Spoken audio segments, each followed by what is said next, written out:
So, October 17, 1806 to October 17, 2024. That's approximately 218 years since the emperor of Haiti, Ayiti, was assassinated. Now, fast forward today,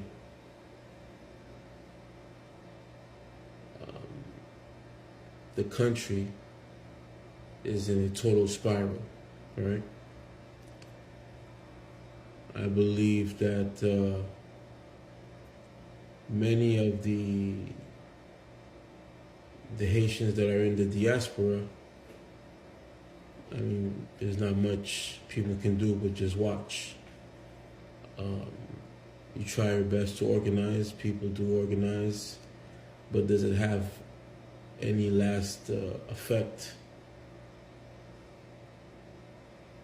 Currently, no. So, with now the immigrant situation, with the Dominican Republic sending 10,000 Haitians,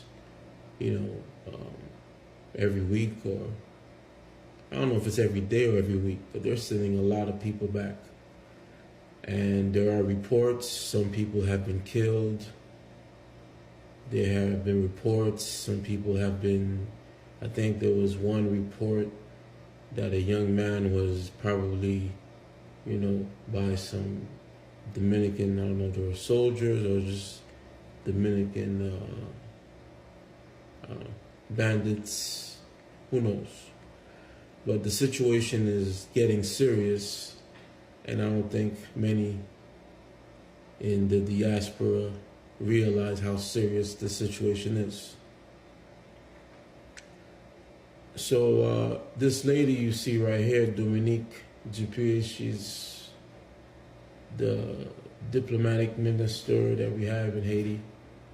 She deals with all of the diplomacy issues, and she has become like an enemy to the Dominican Republic government. And I started to think and wonder, because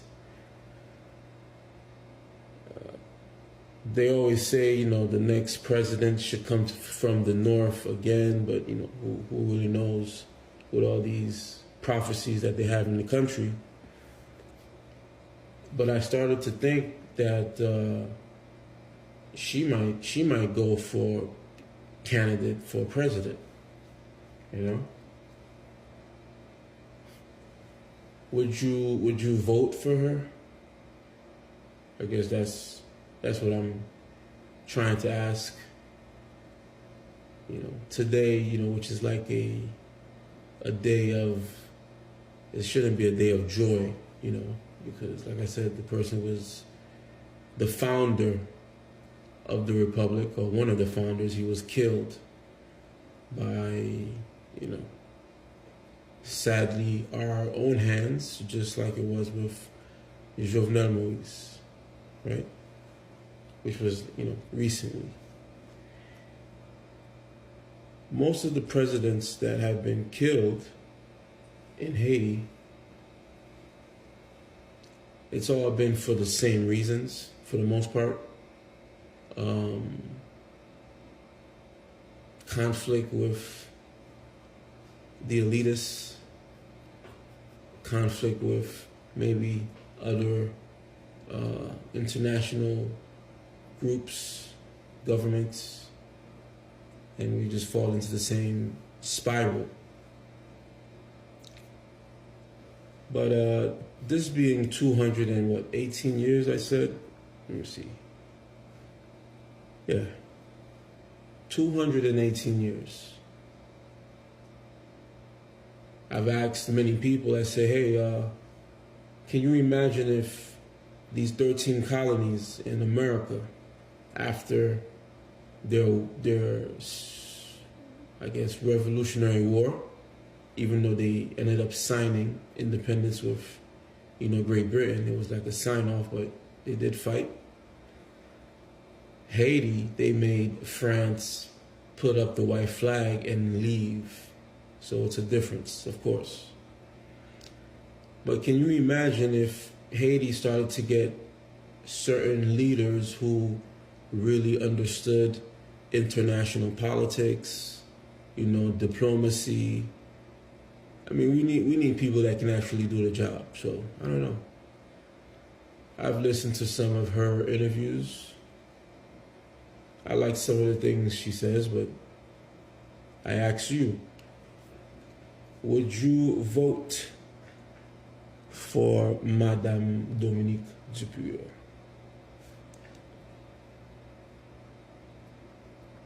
Think about it. When she first came around, because she's not really from Port-au-Prince, people know who she is, I guess, but, she's not really in that crowd. She's from Cap Haitian. She's from the north. And Cap Haitian, their bourgeoisie class is a bit older, I would say, compared to a lot of the new bourgeoisies that we have in the Republic. Meaning, this lady, I think her great grandfather or great uncle, he actually was a supporter of Jean-Jacques Dessalines, the person that was assassinated on this day, So, things run in cycles, as you all know. Many of you listening today are college graduates and scholars and business people and, very, very important folks. So this is why I ask you, would you vote for her? If she had a candidacy and says, she wants to run, I think she would have a chance. When I listen to a lot of the people that I talk to in Haiti, they like her. They say that she's not afraid of the Dominicans. That's their thing. Like, Haitians, they don't want any leader that would, would kind of like be a coward in front of any Dominican authority.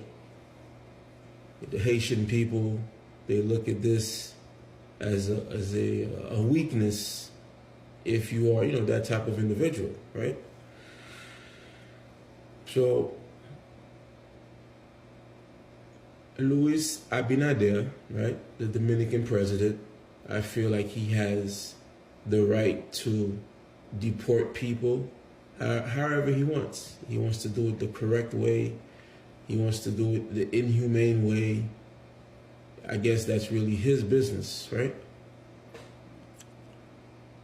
But at the same time, I believe that many of the Haitians in the diaspora that has the voice, connect with people that have the voice in Haiti and just, start to speak change, right? I guess that's one of the things, that's one of the ways you start it, right? Like if everyone around the world knew how the deportation was going on right now in the Dominican Republic, it would be a little bit crazy, right? A little bit crazy. Well, for many of you who probably have not visited Haiti in a very long time, or maybe you don't really have any family, or you don't speak to anyone, so you don't know what the hell's going on. The R word, because I don't even think you can say this word on YouTube, but you guys know, viol on the women and men. There's a lot of violations going on right now because, you know, things is very lawless in parts of the country. Now, I'm not saying everywhere in Haiti is bad. There's certain places where, you know, everything is calm, but the key locations, like in Port-au-Prince, this is a problem. When you have these type of violations going on. Now, of course, members of the international community, you know, the corrupt members, they have a hand in it.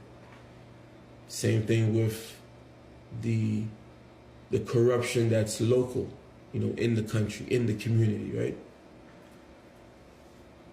But I think today, marking 218 years since Dessalines was killed, assassinated.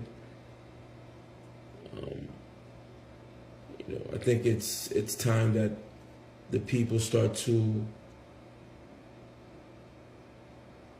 reflect on the past 30 years. Really, I guess people say the past 35 years has probably been the worst for the country, because right now insecurity, or, you know, the lack of security in the country, it's a problem. Now you have a lot more homeless teens in the streets. You know, people are just being evacuated from certain areas in Carrefour, Bouquet, this and that. So things are serious. But as I look at many of the Haitians in the diaspora, I don't think they even know what's going on, right? So many of you who are listening, make it your due diligence if you are a proud Haitian, Haitian American, Black, whatever. You have to research on what's going on in the country right now.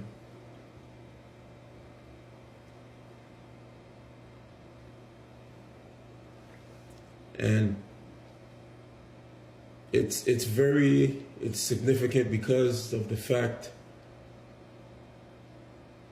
we have a third world conflict that's going to be here. Many people say, no, it's not going to happen. And it was like, you know, nothing's going to happen.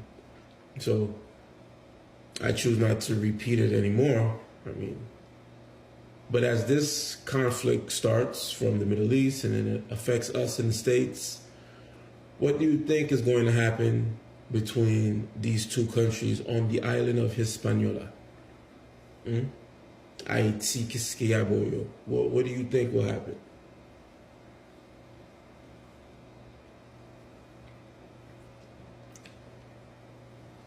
Some people say, well, you know, just speak positive, you know, frequencies, speak positivity, and positivity will come, right? That is true. But I believe the situation in Haiti is a little bit different, you know, a little bit different if we start from 2010 and the earthquake and 200, 300,000 people dying in a couple of seconds, to, you know, the president being killed in his house, you know, a couple years ago. So there's a couple things that is very traumatic. You know, it's trauma. And, you know, this is going to affect the mind, the spirit of the people, you know, and everything.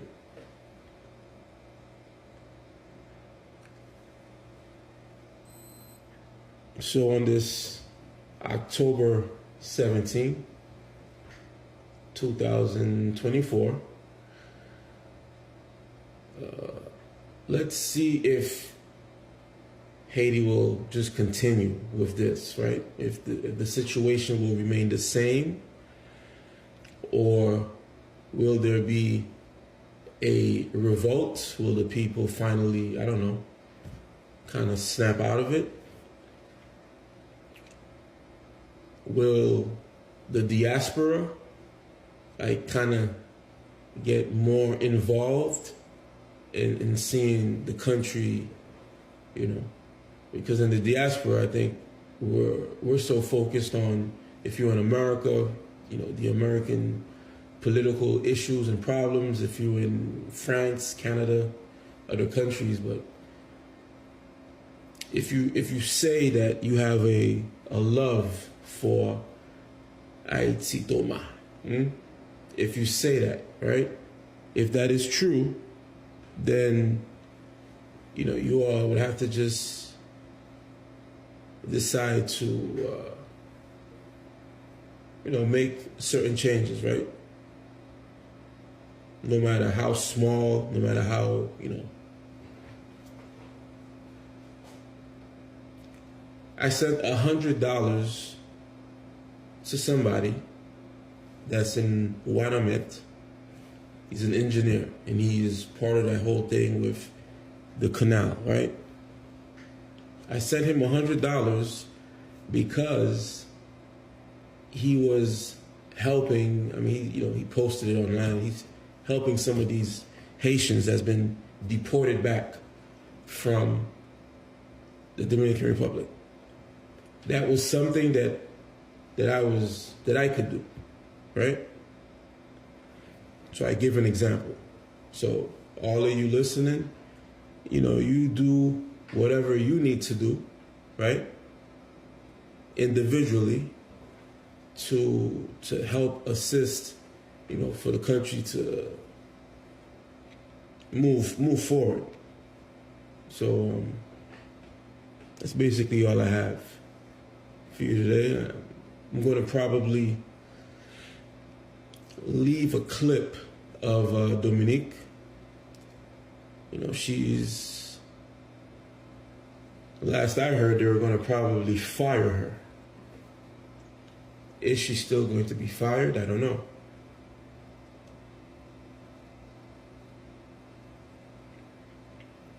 Could you imagine she lose her job because she was defending people that were, the same nationality, her countrymen. I don't understand. It's a little bit bonkers what's going on right now. But this is the country. Get the spirit right. Get the energy correct. Get the people's mind correct. So,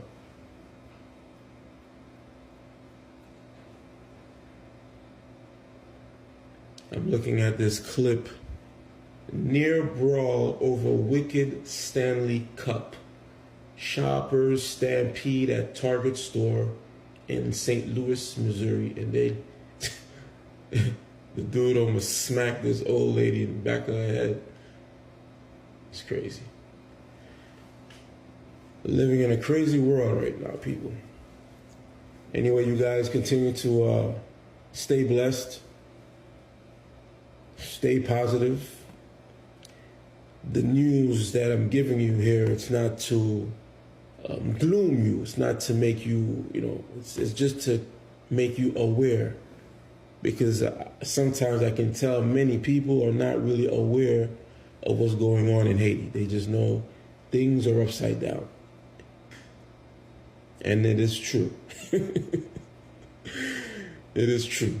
Things are upside down. This is when you have to start calling the loi, call the spirits, call somebody, to come and do a cleansing,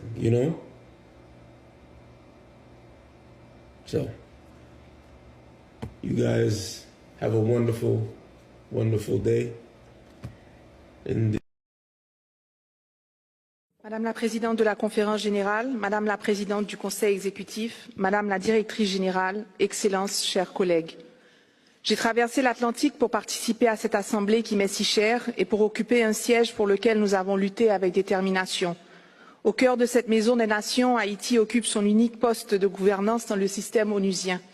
Je me tiens donc ici non seulement avec émotion, mais aussi avec une profonde gratitude, entourée des membres du secrétariat, des représentants de 194 pays, d'hommes et de femmes pour lesquels j'ai admiration et affection, et aux côtés desquels mon pays continuera de s'engager à la réalisation du précieux mandat de cette organisation. Chers collègues, c'est ce conseil exécutif de l'UNESCO qui m'a mené vers le Conseil des ministres de la République d'Haïti. Ici, c'est depuis cette nouvelle fonction que je m'adresse à vous aujourd'hui. Je ne le ferai pas avec le formalisme diplomatique espéré, mais avec le franc-parler qui a toujours caractérisé mes interventions ici, avec la même obsession de briser le silence. Je vous parlerai en tant que ministre d'une terre de liberté transformée en Alcatraz, une Haïti où tous les champs de compétences de l'UNESCO sont sous assaut. Au-delà des menaces existentielles de l'éducation, la culture et les sciences, c'est le secteur de l'information, pilier de toute société démocratique, qui est ébranlé. Les journalistes subissent des attaques mortelles et la virulente dissémination de la désinformation et du cyberharcèlement pollue l'esprit de mes concitoyens, en particulier des jeunes. Je suis venu vous dire qu'au-delà d'une composante humanitaire tragique où 700 000 déplacés internes errent dans des limbes d'incertitude, craignant ne plus revoir leur maison, leur quartier, qu'en décombres ou en songe, ce sont des établissements scolaires qui leur font usage de refuge, hypothéquant davantage une nouvelle année académique pour des milliers d'apprenants. Vous racontez une capitale où les trottoirs sont tapissés de livres scolaires, attendant des mains qui n'existent plus. Des enfants, jadis porteurs d'espoir, aujourd'hui happés par les gangs, et devenus l'espace d'un ciment, victimes et bourreaux, tour à tour, vigies de gangs, brûleurs de cadavres, contraints par l'autophagie de leurs tripes à choisir entre leur innocence et leur survie. Dans mon pays, théâtre d'un combat entre l'éducation et la faim, c'est la violence qui l'emporte. Vous confiez que tout mon peuple, plus de 12 millions d'âmes, est pris en otage par 2000 bandits, que 6 millions de mes compatriotes vivent dans l'insécurité alimentaire et que s'accélère le spectre de la famine, la première de l'hémisphère.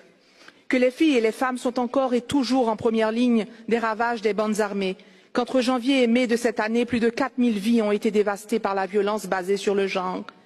Excellence, il y a 2 jours à Washington, j'ai invité 600 femmes à ne jamais garder le silence face aux injustices. Je vous formulerai ici le même appel. Je vous implore de ne plus détourner le regard de mon pays. Ce bain de sang que nous voyons se profiler peut et doit être évité. Ne rien faire, ne rien dire ferait de vous comme de moi des complices de l'inacceptable, des co-auteurs de nouveau jamais plus. Chez moi, chaque nuit est une loterie de carnage où la vie perd sans cesse.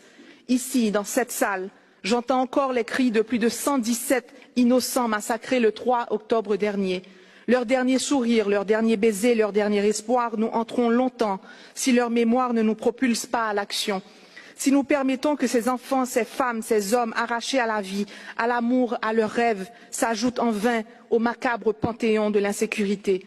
Dans cette maison qui sert aussi de rempart contre le racisme et la discrimination, vous ne pouvez plus rester insensible aux effets insidieux des politiques racistes et du discours de la haine qui gangrène ma région. De Springfield, Ohio, à Santo Domingo, nous ne pouvons plus rester silencieux. Nous ne pouvons plus rester silencieux devant les 500 000 Haïtiens ciblés par une décision de déportation en masse, en violation flagrante de leurs droits humains et des traités internationaux dont vous êtes aussi les dépositaires ici. Une opération qui n'épargne personne, ni nourrissons arrachés du sein de leur mère et mis en cage, ni jeunes filles emportées seules au milieu de la nuit et livrées pour compte. Je représente le tiers d'une île que certains voudraient amputer, comme pour redessiner une frontière en césarienne, expulser un corps que l'on souhaite rejeter, chasser cette diaspora ostracisée, déshumanisée, refoulée par les horizons nouveaux où elle avait pourtant espéré se reconstruire. D'honnêtes gens victimes d'abus dans la chair comme dans l'âme, aux mains de leurs voisins. Chers collègues, je suis venu vous dire que chez moi, nous mourrons tous, trop nombreux, trop vite, trop seuls. Nous mourrons émaciés par la faim, par la peur et par le désespoir. Nous mourrons aussi de honte, nous, fiers descendants de Dessalines et de Catherine Flon, héritiers et gardiens d'une dignité sacrée arrachée au prix du sang, aujourd'hui réduits à tendre la main pour des miettes. Honte que notre patrimoine bâti soit livré aux aléas climatiques et aux convoitises criminelles. et que jusqu'au symbole ultime de notre identité, la citadelle Henri, site de patrimoine mondial, fasse aujourd'hui l'objet de vols et de vandalisme. Et puisque nous vivons plus, nous nous résignons à décider comment mourir. Nous avons, sans thérapie, réconcilié avec le béton qui nous avait enterrés en 2010. Nous avons choisi de monter et de renforcer nos murs, choisi de sombrer sous les dalles d'un éventuel séisme, mieux que sous les balles d'un perpétuel terrorisme. Je viens d'un coin des Amériques qui s'efface dans l'indifférence du monde, un naufrage annoncé mais pourtant ignoré, une catastrophe pour laquelle il ne semble y avoir ni ligne budgétaire, ni secours dans les cahiers de l'international. Alors qu'ici nous cherchons à sauver des îles qui disparaissent sous l'effet du changement climatique, que faisons-nous pour celles qui croulent sous la barbarie? Chers collègues, dans cette compétition tragique où les malheurs du monde se disputent votre attention, la situation de mon pays doit vous alarmer. Je vous exhorte à rapporter à vos capitales qu'un petit pays, autrefois grand, a aujourd'hui de grands problèmes qui pourraient, avec votre aide, devenir petits. Je vous exhorte à adhérer au plan d'action de soutien à la transition élaboré par le secrétariat de l'UNESCO en partenariat avec Haïti et pour lequel je remercie la directrice générale. Vu de loin, le plus grand risque réputationnel auquel fait face l'organisation n'est pas le silence face à des attaques à caractère personnel, ni la chasse au scandale à l'interne, mais plutôt dans notre silence face aux urgences qui nous obligent à l'externe. Je vous exhorte donc à ne pas vous complaire à participer à une cérémonie de commémoration en l'honneur des victimes de notre inaction collective, ni à vous résoudre à une minute de silence en mémoire du prochain massacre qui aura lieu chez moi. Le pire est encore inévitable, mais il ne le sera pas pour longtemps. Et dans cet intervalle, je n'ai aujourd'hui comme hier à ma disposition qu'une seule arme, la parole, la diplomatie de la vérité et la vérité sans peur. Car chez moi, l'heure n'est plus au silence. Merci, merci en pile, Aïe Bobo.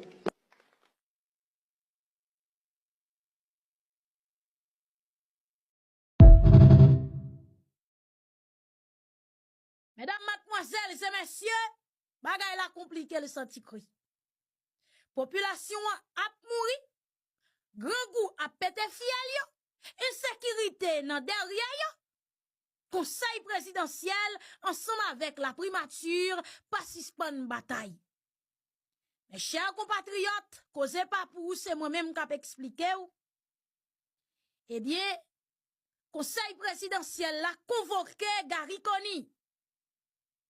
Et puis, tout marche ensemble avec ministre Affaires étrangères la Dominique Dupuy pour venir prendre lettre révocation. Parce que position qu'elle prend par rapport ensemble avec dossier déportation haïtien en République Dominicaine, li trop radical ou pas qu'à faire Abinader ça. C'est grâce ensemble avec Abinader qui fait le conseil présidentiel qui fait le Kenya. Pas oublier. Volte qui dans tête conseil là, c'est Domingue là, elle prend soin santé. Chaque fois, maladie a saccagé, c'est Domingue pour le traverser. Il pas qu'à frapper Abinader quand elle prend le malade encore. Il pas qu'à aller nous la mourir. Faut le font choix entre santé ensemble avec papa haïtien et puis millier. Vous comprenez bagay ya? Claire frères et sœurs. Eh bien, conseil présidentiel là, estimé Dominique Dupuy, trop radical envers République Dominicaine, qui a maltraité les Haïtiens, pas d'où pas déporter ou illégal, vrai, nous conscients. Mais gonje wap tire, wap touye, wap prend petite, sans maman, ti moun ap déporté pour compte yo, femme c'est tout l'autre bon, papa, mais il pas fait sens, mes amis. Ge traité qui signe. Ça est violé ou a violé droit moun. Mais volte ensemble avec tout l'autre volet qui en dans conseil présidentiel là pas ouais ça. Yo ouais Dominique Dupuy trop radical. Et volte lui-même en tant que responsable conseil présidentiel là, il t'a voulu remplacer chancelier là par un l'autre citoyen. On s'était avec Jean-Baptiste, on choule, on reste avec. On mange saltichon. Avec Diallo en République Dominicaine, gap manger res salami. Comprenez? Monsieur Gele bien remettre res salami. Tipi capo yo li, yo senti monsieur capi bien manger li. Madame Dominique les usul pas manger kay Abinader. Yo dit si met monsieur, la pi douce ensemble avec Abinader, m'a ka passer pour mal prendre soin santé l'autre bois. Nous même tout n'a pas balé, pas oublier nous geti kay nous geti business nous en République Dominicaine, nous ge l'argent l'autre bois donc M'pense même si a maltraité haïtien, on a fait mes genoux, vous comprenez?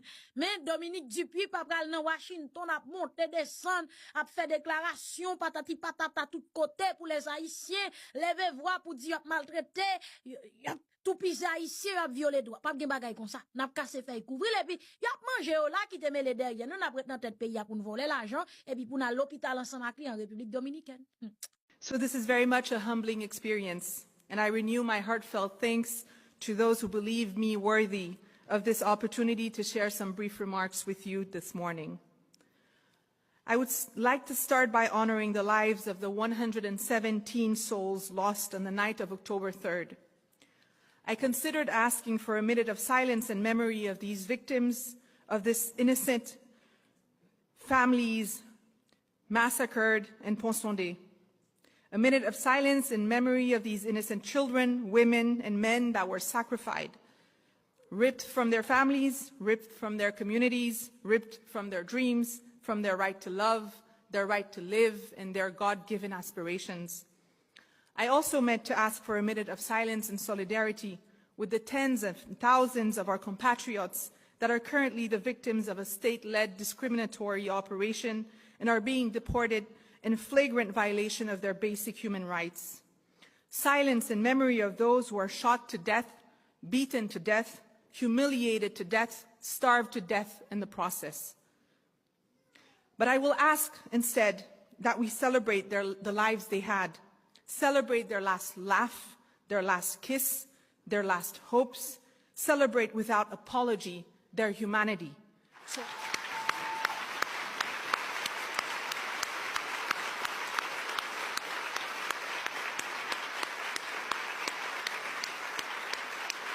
In the face of racism, in the face of xenophobia, in the face of barbary, we shall never stay silent, not even for 1 minute.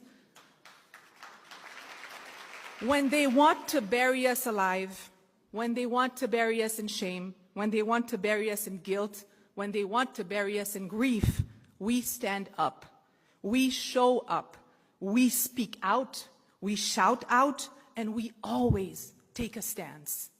In Springfield, Ohio, like in Santo Domingo, we will not stay silent. We will not stand by as infant children are separated from their breastfeeding mothers, as young girls are dropped overnight alone on a border. We will not stay silent because history is taking notes, and we owe it to those who came before us to rise together and uphold our sacred, hard-won dignity. We can't allow ourselves to stay complacent and shut down our inherent power to demand and enact positive change. See, we are a people molded by incommensurable pain and even greater joy. Like many women here, I still wake up in torpor, tormented by the oppressing sound of the waves hitting the flank of the slave ship that carried my great-great-great-grandmother from the west coast of Africa.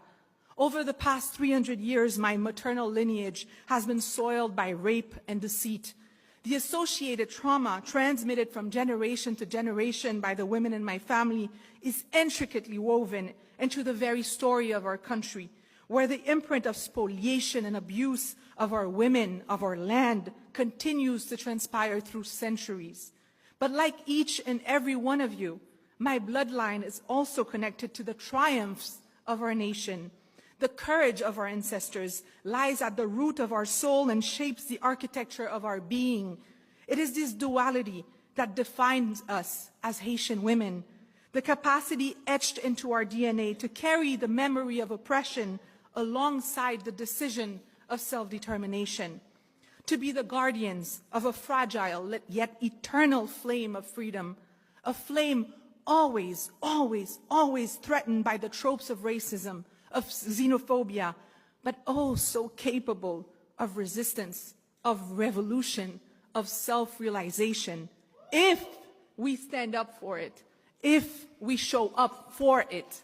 I chose to show up, to be a minister and serve my country.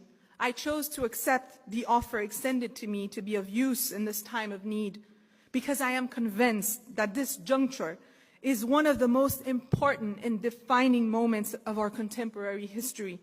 I believe that the headways, the reforms, the foundation we lay, or lack thereof, will define the rest of our course in this 21st century. As we tackle an unprecedented humanitarian crisis with half the population food insecure, 700,000 people internally displaced, and all 12 million of us held hostage by 2,000 bandits, we are also faced with the imperative of leaving our institutions, our country, in a better state than we found it.